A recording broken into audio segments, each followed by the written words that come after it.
The crew of the Protostar get their Starfleet uniforms. Murph has the protocore in his belly, and Dal might have a new catchphrase: go fast. Hey, everybody, and welcome to The Seventh Rule with Cirroc, Lofton, and Bonnie Gordon. That's me. Hello. In case you were wondering, that's her. My name is Ryan T. Husk, and today we are doing a review of Season 1, Episode 9 of Prodigy already, A Moral Star Part 1, directed by Ben Hibben. Is that how you pronounce it? Yes. Got it. Well, I mean, yes. I'm horrible at pronouncing everyone's names, so don't take my word for it. How you guys doing? This was a fun one. Man, how many I lost count how many times I got goosebumps during this one. Really? Yeah, just because, just there's so many amazing moments of like epicness of them, showing up with with the uniforms on, or, them all like working together, and, like the montage of them, coming up with plans. I don't know. It was just, they had so many moments of twists. And what I love about this episode in particular is that, it's the first time that they're all together and really represented as a crew. And it was written by the entire writer's room, which is like such a cool thing. Like, it was such a collaborative episode of all of them working together to create this master plan. And it was all created by the entire writer's room working together. So I think that's such a great parallel. Yeah, I was trying to see who the writer was. And everywhere I looked, It was all the of them. information I got, including the promotional stuff, just said the Season 1 writer's room. And so that's what it was. And they just, episode, wow, that's amazing. That's awesome. Isn't that great? I love that. I think it's such a fun, and it was such a great collaborative episode. So just like the parallels of them all writing it together really makes it that much more special.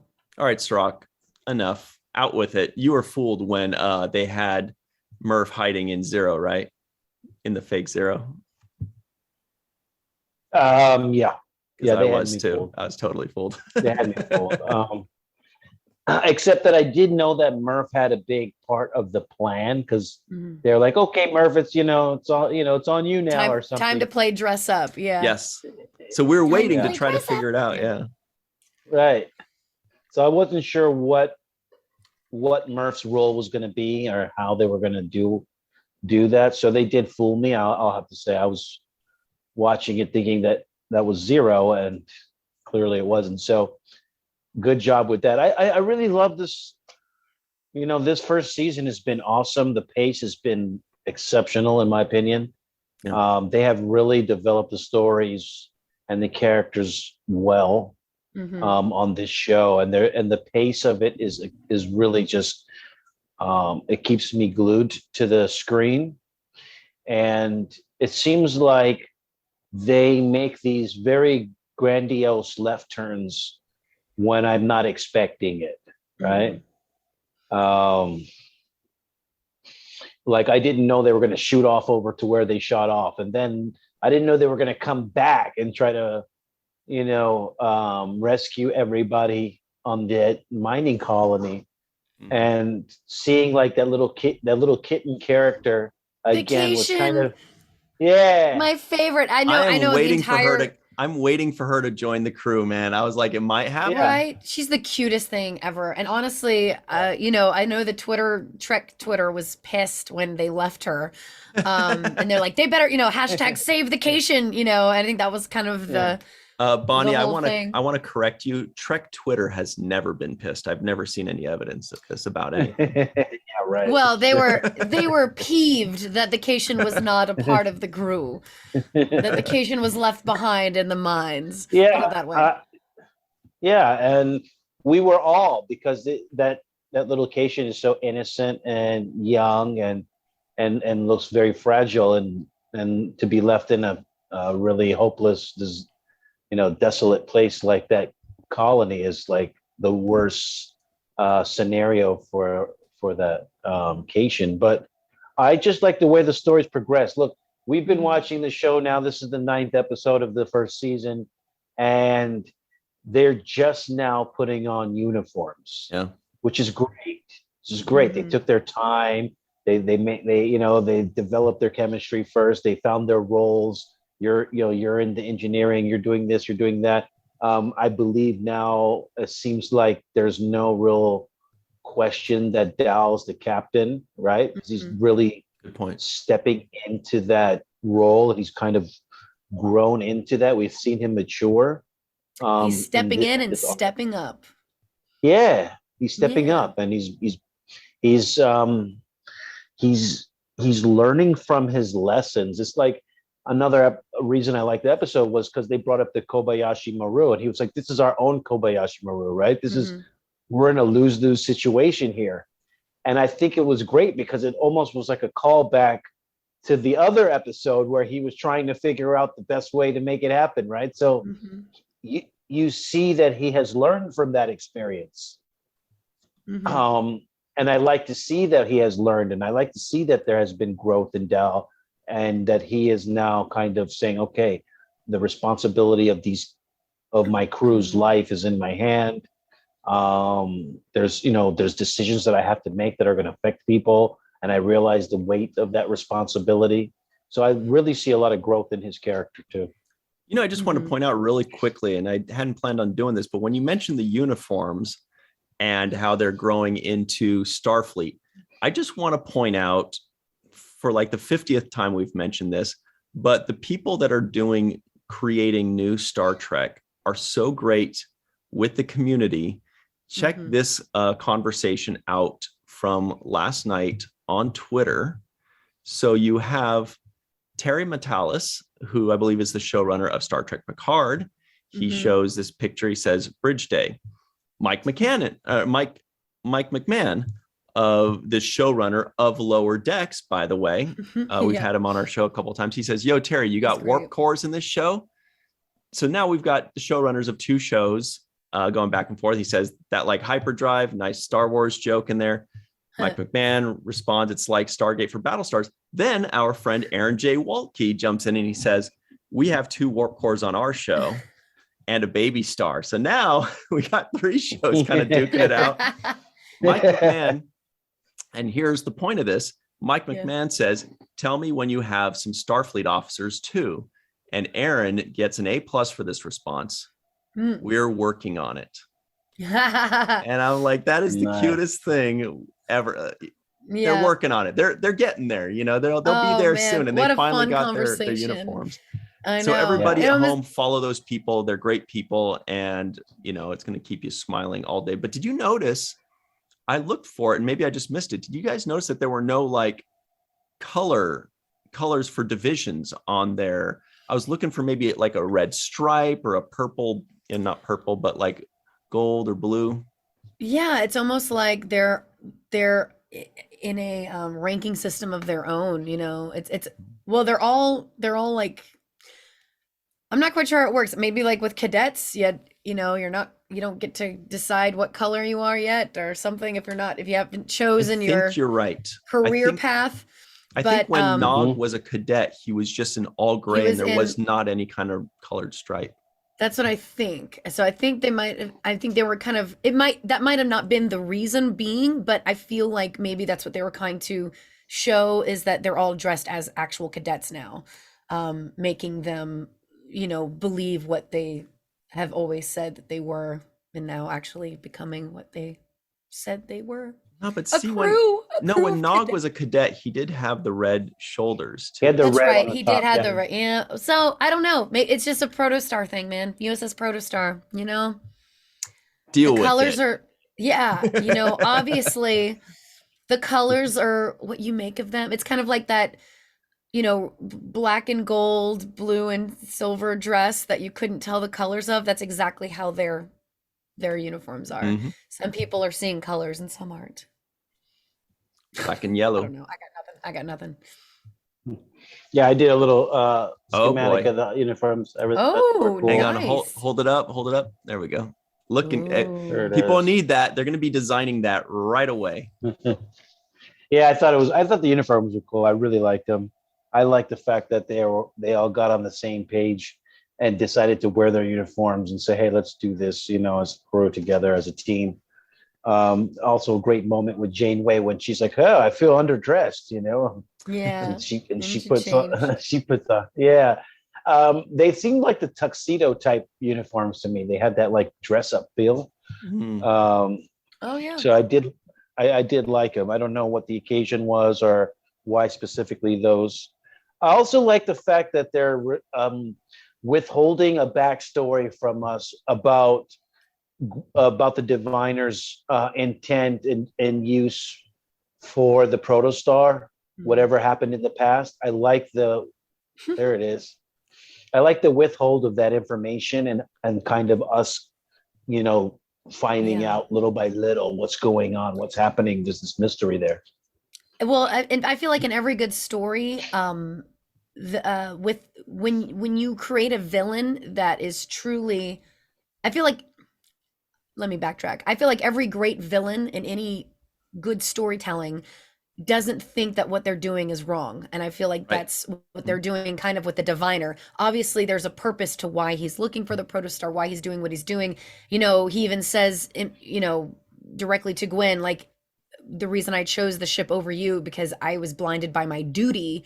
So obviously, there's something that we don't know that, has to do with his past that is making him think that everything that he's done up until now is the right thing to do, and he's done no Mhm. wrong. He's not the bad guy in this scenario.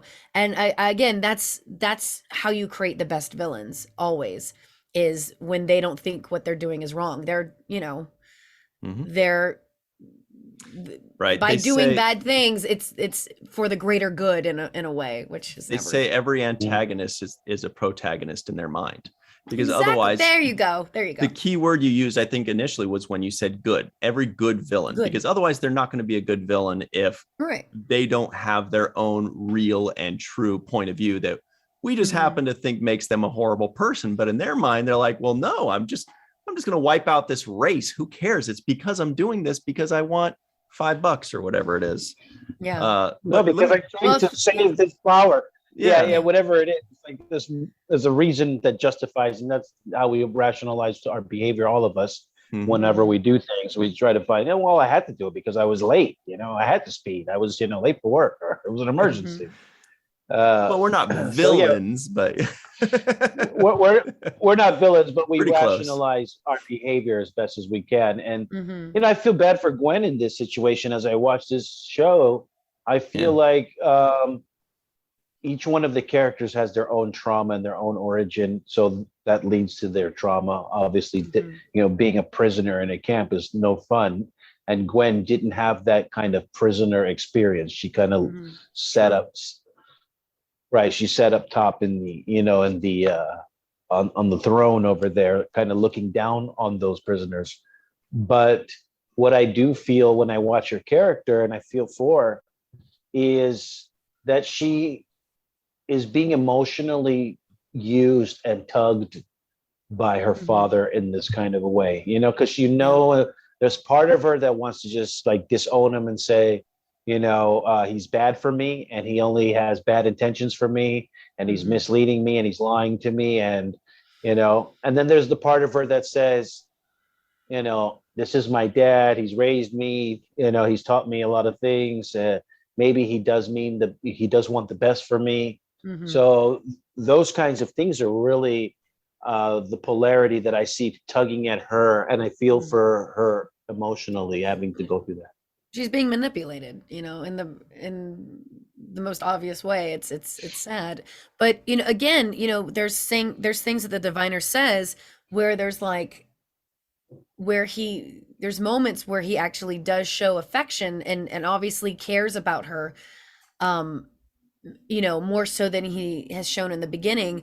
And it just, it makes you see a little bit of a different side of him when he lets some of that come through and show. And I think that's what is making her so confused as well. It's like, it's like getting that little nugget of affection or a little nugget of attention or love of, oh, he does care for me. That, like, it's that tug of war, that pull and tug, pull and push thing of like, he's bad, he's good, he's bad, he's good. That sounds like an abusive relationship. Yeah, that's what I'm saying. It's very manipulative and Totally. abusive. Yeah.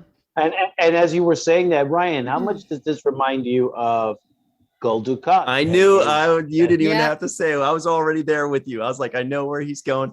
Even when we were Right? saying a villain that is the hero in their own mind, we were thinking Gul Dukat because he is just such a well done main villain type. I mean, he's the apex villain, and it's great when somebody's being compared to Gul Dukat, you're doing something right. Right. Yes. And that's where he reminds me of Gul Dukat, because he has this kind of affection for his daughter, but he does it in such an abusive way that it's like, is it good for her or is it bad for her? I think this is, it's not good for her to have this kind of relationship with him. And he does have kind of these maniacal evil intentions when you really parse him all the way out. I feel like the real evil entity in all of this is Dreadnought, because obviously Dreadnought could care less about, anything about Gwen, about, obviously he's doing the diviner's bidding, but I think if it was his decision, he would have just wiped Gwen off and taken her out of the picture from the beginning. See, I think you need to go easy on Dreadnought here, because I'm like, this poor guy is just doing the guy for all I know, he's been manipulated or he's been created. Programmed. And he is, maybe he's a slave, maybe he's programmed, maybe he's controlled. I don't know. All I know is that the diviner is the guy with the master plan, and Dreadnought is doing his bidding. But we haven't seen much depth in Dreadnought to know how he justifies any of this, or even if he has free will to justify it. I think we've certainly seen that he does have a mean streak to him, and he's definitely careless towards other beings. He's like the torturer, like the executioner, he's like the right-hand man, Yes, I guess you could say he's programmed that way, but I mean, I don't know. From what it sounds like, it feels like he has, I wouldn't say free will, but it feels like he makes his own decisions in a way, but he also follows orders. And, he's going to, in previous episodes, he's going to shoot Gwen. And then he's like, well, the diviner wants you alive. So I'm just going to, break your leg, or whatever. I'm going to knock your leg out. So yeah, like I think he's just pure evil. Ooh. Anything with glowing red eyes, that's never good. That's never a good sign, I just feel like lasers coming out of the eyes, never a good sign. Sometimes my kitty has red eyes when I shine a light on him. What were you saying, Cirroc? It almost seems like they're setting up somewhere later on down the road an actual fallout between Dreadnought and the diviner. And yes, I'm going to have to agree with you, Bonnie, that I do feel like Dreadnought character is slightly more evil or careless about life than the diviner. Seems like the diviner is like, well, if you can find a way to bring him in alive, Dreadnought's like, problem solved. I killed it. It's over. Like I fixed it. It's gone. Yeah. So I do. If my life was in somebody's hands, I'd prefer the diviner than Dreadnought, because Dreadnought is not listening to any kind of argument. There's no way you can appeal to Dreadnought's, lighter side or humanity or. Yeah, you can't cut jokes with him at a bar, and hope that you lighten the mood. It's not going to happen. Dreadnought, I don't think he's going to. Is a cutie, and you guys know it. Yeah. Okay. Well, obviously we found the Dreadnought out of us sympathizer in the room. Exactly. Well, you know what? Oh, sorry. Go ahead, Ryan. No, go ahead. I would real quick. I was just going to say about Zero, because it's been bugging me this whole time, and I'm just trying to throw it out there. Does Zero have retractable legs? Yes. Okay. And I couldn't remember if we had seen that or what the situation was, but clearly they were showing that Zero has retractable legs. They weren't there, and they weren't there when Murph was cosplaying Zero or whatever. Cosplaying. But We anyway, have our first Prodigy cosplay. I Good know. job, Murph. There it Yeah. is. That's what people can do, like at a convention, is if they need like a cosplay bag, they can just have a legless Zero as their, bag. But Yeah, and then you open it up and it's a plushy Murph. Look. Mhm. There you go. Oh. There you go. But what were you saying, Cirroc? The lessons that this show teaches to kids, I think is another one that I think is, it's not hit in like over the head in your face, like, hey kids, stay in school and read books. It's not like, it's not said in that kind of a way. It's actually explained in a lot more of showing by example, or it's explained in a lot different way. And I like the way that they do that, because I think kids can get a lot of life lessons watching this show. And one of them was, for example, when Jensen says to Gwen, are you ready to face your pops? And Gwen says, there's no turning back now. I know it's a small thing, but it's just like a life lesson about facing your fears, and not running from things that you're afraid of, and actually confronting those things and dealing with them. I think that Dal also showed that kind of confrontational dealing with things, like, okay, this is what we have to do, like, we're gonna do this impossible mission, but if we're going to do it, then we at least have a plan and be strategic about it and be on the same page. Like, to me, and do that it shows together. It and wasn't do it like together. him taking over and being like, this is what we're doing, this is what we're doing. He's like, we need to work together. And it just shows how much they've learned about each other's strengths. Like they all came together, just like in the the Time Amok episode, where they have to all kind of work together and pass on the information along. This is them all collaboratively coming up with a master plan. And it, with the way that it played out, and again, I these were so long ago, and I think this is around the time when I was not doing Scratch anymore, where they actually had the actors coming in and able to record their own lines. So I didn't get to, read this episode fully. And so watching this episode there was surprises for me too. And I forgot how some of the stuff happened. And I got so excited, where I was like, wow, they really came up with a plan and like thought of what ifs and thought ahead, and worst case scenario, they already had it planned. I loved that they really showed how clever those kids are. And the whole tricky moment where they're pretending to be panicked about floating around, and then they're like, okay, obviously, why would anybody be scared of this? We're just hanging on. Let's reel each other back in. That was kind of fun too, because I did kind of, when that was happening, I was like, boy, they're really freaking out hard. And then we find out, because they're just letting like, us yeah. Like putting on an act. Yeah. Oh no. Yeah, that was Jankum that went nuts with it. That yeah.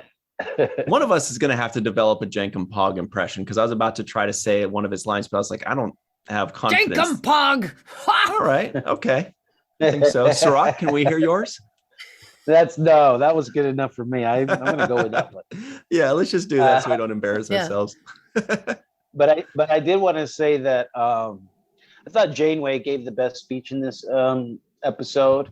And that was the moment when she tells the crew, she's like, I know you never thought you were Starfleet material, but today you're risking everything on a seemingly impossible mission to save others, to bring hope to a hopeless cause. And to me, that was like, that's why we watch Star Trek. Yeah, those are the moments, right? To bring hope to hopeless causes, and to risk ourselves to save others. I think that's what makes Star Trek special. And I think they're also teaching that lesson to the kids, and when they watch this show, that's important for us to know, that you have to be selfless, you have to be willing to risk other, you have to be willing to do the right thing, even Absolutely.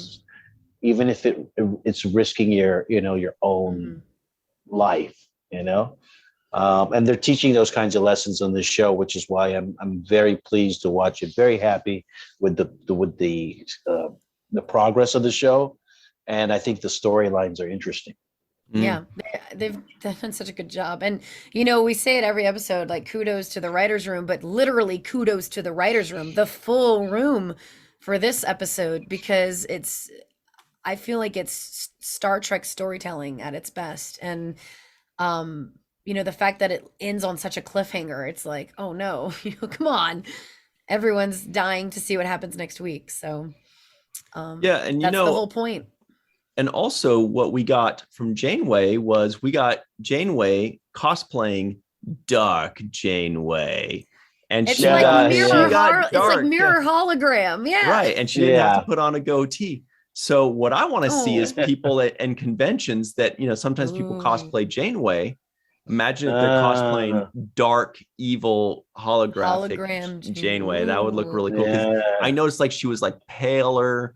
She had like darkness under her eyes. Obviously her hair was a little darker. Yeah, the delivery of her speech was slower and lower and a little bit more sinister. So that was fun. Well performed by her and well shown by the artists. Definitely.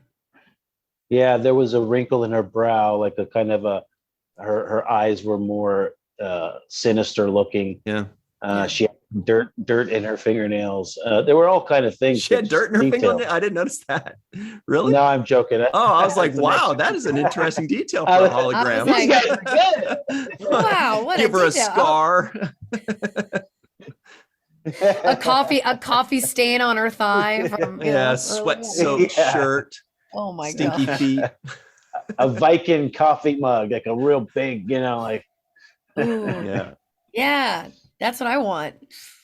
I do love the little moment where it was Janeway, Gwen, and Rock Talk all drinking coffee and clinking their mugs together. That was such a cute moment, and it almost gave me like mother, big sister, little sister vibes of, here's three.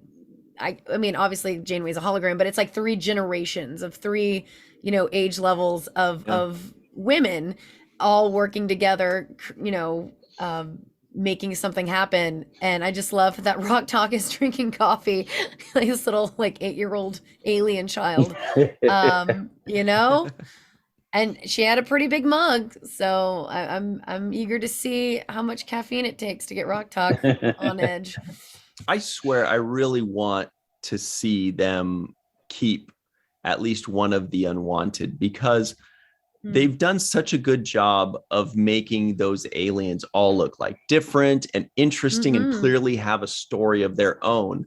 And so I would love to have them explore some of those more so than just, okay, we grabbed all these guys and we dropped them off on a planet, which clearly happens often and it's fine when they do. But they've put so much detail into all of the differences of these aliens that it makes us go, ooh, who's that? What's that? Kind of like Star Wars and the Cantina bar, right?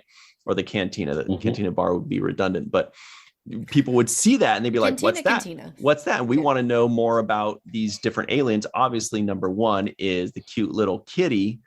But I would be happy with any of them. I want to see more about any of those guys.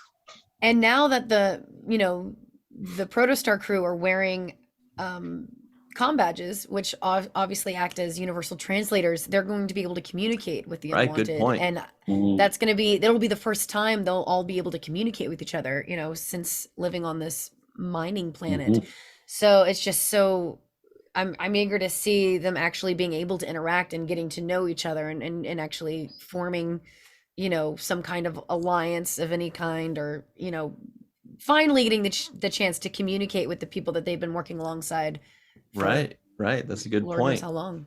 Because what happened when we finally got to hear what Rock Talk was saying is we found out she was completely different than what we expected, and it'd be really interesting to hear all their stories. Good point. I just think that when you watch a show and you know what's going to happen, you know, and you're still entertained, that's when I believe it's a good story. I mean, it could be a documentary. I mean, a documentary or a movie about a biography about somebody you already know. You know, at the end they're going to die. You know all the music that they produced or whatever it is that you have more knowledge about what's going to occur, and you watch it and you're still entertained. That to me is when something's really hitting on all cylinders. And in this episode, kind of, I feel like I know what's going to happen in the part 2. I don't know how it's going to happen. Right? I don't know how it's going to happen. I know that Janeway and their ship, they need the star. They need the protostar before they can, you know, do anything. So they can't do the jump without it. So I know they're coming back. And I know that Dal's planning on saving a bunch of people on that colony, if not everybody. So it's like, I know these things are about to happen, but I want to see how and in what way. And I'm excited about them. Yeah, like how are they going to make it? How are they going to switch ships? How, like, you know, what's going to happen to the planet? Is going to be destroyed? So a lot of these questions in my head, like, is that Cation coming along for the ride? It's got to be. Yeah, so everybody needs a cat. I feel like Gwen is a cat lady in the making. Oh, she is a cat lady. Yeah. She wants 50 of them. But I do want to point out to Cirroc's point that you almost always know what's going to happen in a movie or a TV show. Obviously, you know, there are twists and turns along the way that we don't know, but especially, you know, as writers, you look and you know where they're going, you know what's going to happen, you know, the rom-com, they're going to end up together. Okay. So knowing what's going to happen, you know, that's never to any fault of a writer. In fact, if you guess correctly, then the writer did their job of creating the right thing that works in that genre. But the key is always execution. We know they're going to end up from point A to point B. We know that's going to happen. But how do they do it? How creatively do they get you from point A to point B? And so far through 9 episodes, we're skeptical about episode 10, but so far in the first 9, their execution has been fantastic, right? They're taking us there. It's very believable. Every step of the way is not predictable. You know, they give you a twist, they give you a turn. There's a very clear theme emerging, and it's fun to watch. Absolutely. Yes, and I like the way they explain things. They use a very good pace. Like I said, they're not trying to cram too much information down the viewer's throat. Where it's like, goodness. I don't get it. What's going on? Yeah. Was he there? Is he there? What do you mean? I don't get the science of this. This is too complex for me. But they also don't dumb it down, which is amazing. Yeah. Right. Right. It's just that good, perfect balance of dealing with emotions, of mixing in adventure, and also adhering to the principles of Star Trek of exploring and bravery and heroism.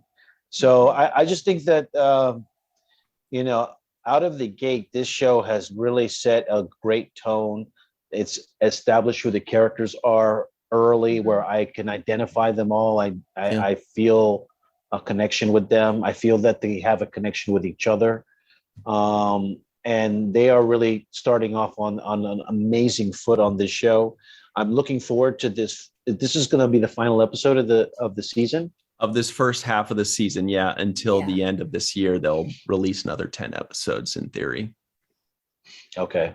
Yeah, I'm looking forward to this. And I think we've gotten a long way because, you know, at first I was skeptical about the Diviner and how they were going to be able to keep that storyline in a ship that was flying across the galaxies. But they have done a really good job of keeping all of those kind of balls in the air as they're juggling the story out. Right. Speaking of juggling, we are about to hop over to the free-for-all in just a second here, everybody. That is probably top 4 worst segues I've had. So, but I'll keep working for the number 1 spot. We do want to give a very special thanks right now to Carmen, aka Skillet, TJ Jackson-Bey out in Missouri, Bill Victor Arucan,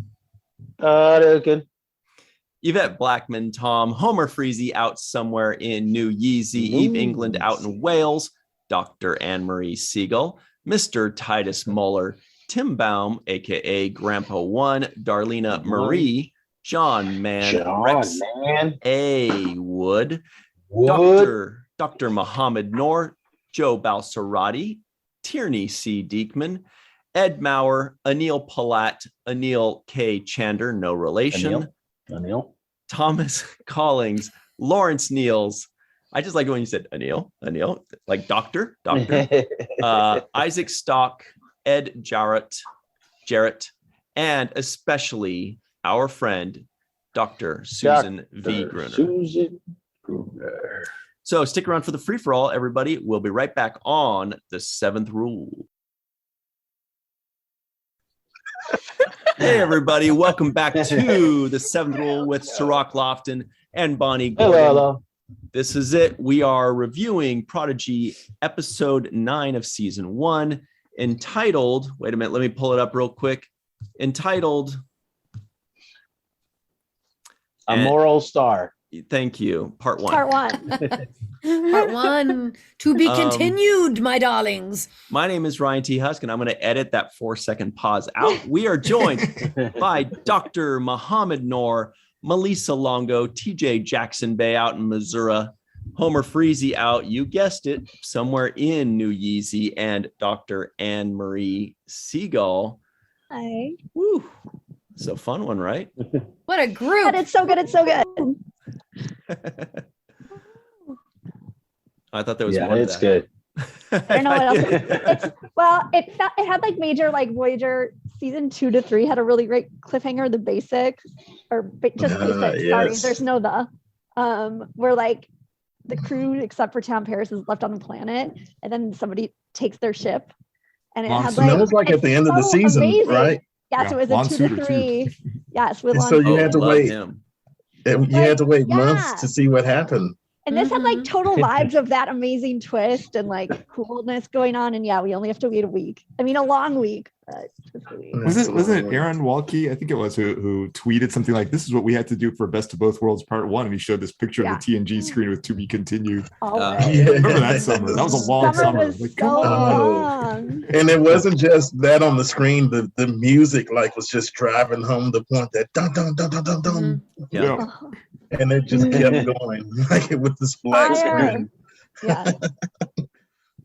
So can we point out very quickly that our good friend Homer Freezy out somewhere in New Yeezy has just recently been a part of this show for 100 weeks. So thank you, Homer. Does he get a prize? Yeah, we're clapping. Yeah. Yay! There you go. Of course. Thanks for giving me a hand. No, but we really appreciate you, Homer. It's really cool, and great background, great beanie. What did you think of this episode, by the way? It was a lot of fun, and we got some character development, especially between, now I don't have the names down perfectly, but Gwen and is it Dahl? Yeah. Well, And he said this thing like it doesn't open up to people, and then it's like he couldn't do this thing like he would do ordinarily. He wouldn't just go back and get them because he was worried about putting her and the rest of the crew, oh by the way, in danger. And so that was nice the way they slipped that in there. Plus, Gwen was super badass the way that she speared that eyeball. Yikes. yeah. Oh my gosh. Can we just point out how unbelievable the artistry was on the close-up of Gwen's eyeballs? Speaking of which, I was like, how much time did they spend just it was unbelievable. It looked like an optometrist. It was like you were seeing little veins and little discrepancies in her eyes. Really amazing. Yeah. I feel like they do such a good job with little nuances like that. Like, and I love the emotion they can convey just non-verbally. Well, like as she's saying goodbye to all of them, like touching Rock Talk's face and like just having little moments with each character. There's so much that doesn't have to be said, and it's nice. The animation is so smart. That moment Sorry. when she's touching her chin, you hear that sound of rock a little bit. Mhm. This Like a flinty sound. I whimper thought that was a almost. nice Yeah. touch. Yeah. Yeah. I missed that. That's really interesting, huh? Mhm. It's pretty good. And showing the hug with Dal, like where she hugs him and then he's, Yeah. panics and then hugs her back. It's just like little moments like that really make me appreciate the animation that much more because it just shows so much without words. Yeah. Mhm. Anne Marie is the ship champ of Okay. this group. Are you shipping them? Yes, I love that ship so much. I'm also shipping me and Jacob Pog You- or whatever his name is. Jacob Pog. Jacob Pog. You don't even know his name. Dr. Anne Marie Don't tell her Pog. right me. That sounds just about right. That's how it works. Like I don't even know his name, my but he's gosh. perfect. And it's just so cute when my doll says "go fast." So adorable. And then I also am like super into Janeway's like evil Janeway look. She looks Right? so Mirror stylish. hologram. I was Yeah. like, I would wear this outfit out. She looked The great. color on that was great. Yeah. Yeah. I would love to see actual Kate Mulgrew cosplay that. Oh, it's so pretty. Mm. Well, Melissa, what are your thoughts on this fun and fast-paced episode? I have to say, Uh-oh, That- here it comes. I love this show. I love this show so much. I'm watching moving art. Yeah. It's there's these moments where I'm just like, oh my gosh, this color is so rich. It's so beautiful. And the details in it are so, it's stunning. It's stunning to watch. And not only that, not only is it stunning to watch, it's also an enjoyable story to watch. And I am so connected to every character in this show. And I find myself wanting more after it's over. I'm like, wait, we're not done yet. You can't be over yet. Yeah. And I'm loving the relationships. I love seeing how Dal's wisdom has grown and him preventing himself from jumping to a harebrained plan, which he would have done in the beginning, but not so much now because he knows what's at stake. And that's amazing. And the reveal of oh my gosh, I just had a brain fart. And the reveal of It happens. Murph. in the thing. I speak you. I understand. I understand what you're trying to say. Yay. Tell me with your mind, like Zero. Smurf but I was, I was guessing. I was like, oh, so where is the proto drive, the thing that they stole? And I was like, is it in the comp badge? But no, Murph is indestructible. So it's Murph. How brilliant He ate a is star. that? I know, right? It's brilliant. A baby star. A baby star, yes. Melissa, Baby star. you're invested in all the characters. Who's your favorite? I don't know that I have a favorite. The computer. Good answer. Good answer. Yeah. Good answer. Good Survey answer. says. Survey says the computer, the protostar itself. Can we end scene? Yeah, I don't know that I have a favorite. Right Dreadnought? now. I mean, he's pretty cool. He's pretty awesome. As a baddie, he's kind of complex, and I want to know what the beef is between him and the Federation. Mhm. That there's definitely some backstory there, and I'm like, ooh, what is it? And What's a fashion the scandal? This could be the little cat man. Yeah. Oh, Catmandu. Yeah, I hope they don't make the little kitty bad. But anyway, but right now I think it's between Rock Talk, Gwen, and Murph. But it's just What's your this favorite Murph right- line? Yeah, very good. That was good. Excellent. Yeah. That was good. Excellent. Good knowledge. Okay. Okay. Well, let's see. You guys all got thrown around here. Mohamed, Sorry. sometimes the things change and I go, oh wait, who was I on? Mohamed, how are you? How do you enjoy the Great. show?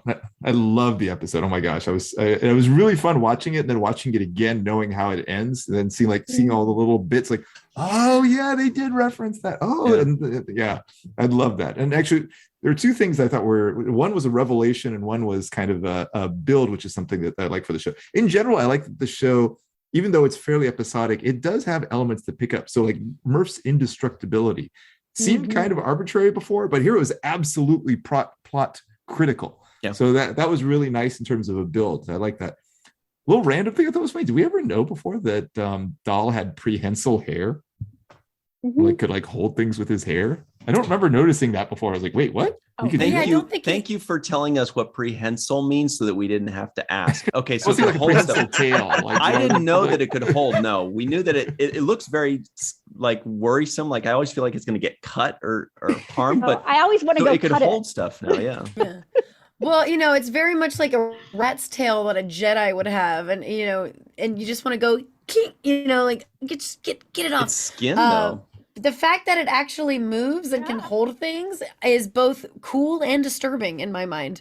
Because I'm like, if my hair started like grabbing things, I mean, I feel like it does sometimes. It just gets stuck randomly. So sometimes I am carrying things with me without realizing it. Like, oh, here's that pin I was looking for, in this like rat's nest behind my head. But yeah, I feel like the fact that he can control it is kind of cool, but also weird. It's kind of like an elephant's trunk in that. Yeah, Right, a good little point. bit. Yeah.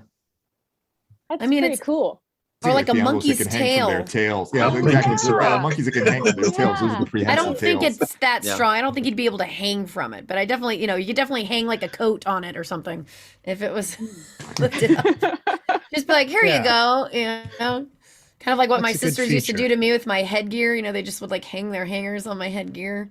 So That's what I feel like you could do. Oh, Mohamed, being the evolutionary biologist that you are, on this planet, if somebody had a prehensile head tail appendage, would they Those are they words. would definitely need muscle in there, very Yep. thin, long Rock muscles, space. but wouldn't they also need bone structure? You need some something to kind of make it a skeleton? little stiff. I mean, yes and no. You could make it work. It'd be easier if you had something to make it stiff, but you could make it work without it. I mean, it depends on how heavy a thing you need to hold. I mean, if it's like Bonnie was saying, if it's just holding like nothing heavier than a light jacket or something, maybe not. Light jacket. a We're just gonna start windbreaker. hanging their clothes on his hair. Like this is Certainly not a what winter I've coat. done. This is what I've done. No, it's like a rat's tail, like a literal rat's tail, right? Because I don't think rats have vertebrae in their tail. I could be No, wrong. you're right. Yeah, so it'd That's be like a true. rat's tail where it can still move and like the rat can control it, and maybe he uses it for balance. Maybe like he's like, well, let me move my hair this way to move my head to this side. I don't know how it works. I'm not a scientist. And then you always think about different species, like they have different things that they find attractive, like birds, they show off their feathers. I wonder if this is like a thing where they're like, hey, how, they're like whipping it around, Oh, like, good look point. That's look a at the great point. color and length of this thing, boy. And It look could at be I can sex hold a specific where only the jacket. boys have Oh. it. too. Yes, Yeah. I bet that's true. That's my Oh. headcanon. This just took a turn. That's what he says too. He said, this is my headcanon. So it's like it's not the size of the rat's tail; it's how you swing it. Is this a family show? It is now. Hopefully- Just meant because like Yeah. birds and stuff and sometimes spiders, Mohamed yeah, knows. like a peacock. Peacock. Yeah. Yeah. Fruit flies have their little dance too. We talked Yeah. about that. Oh yeah. Puffer fish make art Mm-hmm. I guess. on the bottom of a seashore. Floor. Oh, right. Y'all should see my mating dance. It's like a lot of this, a lot of shopping cart, a lot of like showing my domestic duties, like I can water the plants, I can do the groceries, like that's I clean up after myself. Exactly. Yeah. I do that. I mow the lawn with the mower, mowing the lawn, watering the plants. It's like, yeah, you want to date this green thumb, huh? No, anybody? Okay. That's pretty good though. Yeah. Thank you. You should see me on a dance floor. Yeah. Or not. Well, we'll cut that out, right? You're just gonna cut that my dance breakout. Yeah, I don't think we can. We're already cutting out my 3 or 4 I think you second can only pause. like magnify or spotlight, right? Bonnie's mating dance. Here we go. Finally, my time has come To get its own separate clip. Did anybody here successfully predict where Murph was? Because we knew Murph was going to do something. I thought they didn't know. forgot. No, I thought he was hiding in the ship somewhere. not. Yeah. Yeah, that's what I Didn't thought even too. I care. thought he was going to be with them. Yeah. Yeah, but on the second watch, like Mohamed said, I did catch when Rock Talk said, Yes. Murph, it's time to go play dress up. And I'm Yeah. like, oh. Yeah, I caught that okay. part, but I didn't know what they were referencing. Yeah. Yeah, and it just always seemed so strange, that Zero didn't talk the entire time. And I was thinking to myself, well, this is a person who used him as a weapon. And so I was like, that maybe Zero was just, and being held was also like their security blanket, to where I feel like Zero completely was staying quiet for a reason. And so in my mind, that's what I was thinking. Because I was like, Right. I was thinking there was something going on, but then I was, seeing the colors inside. I was like, no, that's definitely Zero.